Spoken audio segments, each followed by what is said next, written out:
Alright, so this video is just a little short one here on an issue I ran into with this Goldwing. This was a crashed unit, as you can tell. The damage was this side panel here is broken right here. This is broken. All that's wrong with this bike is this piece of plastic, which right now I have a new piece at the painter's, and I'll be transferring the headlight and all the associated parts to the new panel probably next week when I get it back from the painter. This radiator was damaged, the fan was damaged, so this is all brand new, and it's all plumbed in. I put in the third radiator with part of the conversion. I told the prospective buyer I wouldn't take any money from him until I could verify that the bike was 100%. I'm not going to sell something that is going to be a problem. And so I did take it for a drive. Runs great, everything was fine. So I proceeded to do the conversion. He came over and gave me some money down on it. And then I had a panic attack. I went to start it, and here's what happened.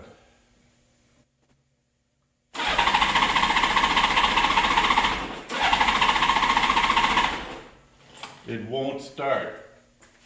And I thought, oh no, did I pinch a wire when I had the coil pack off?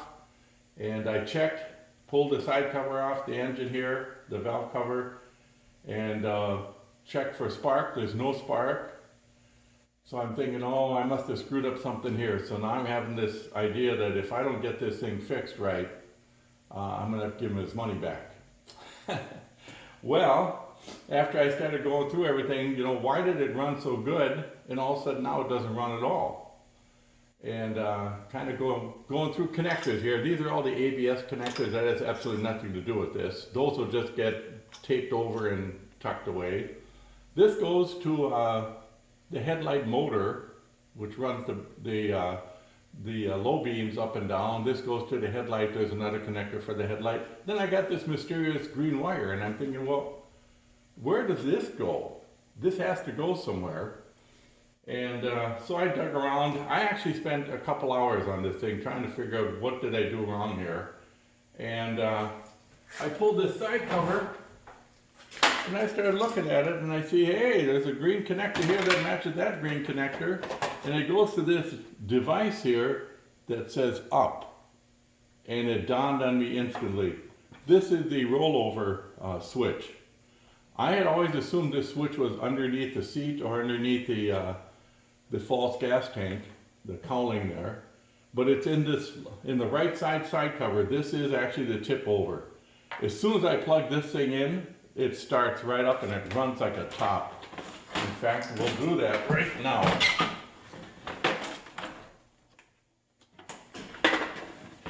So we'll plug that in.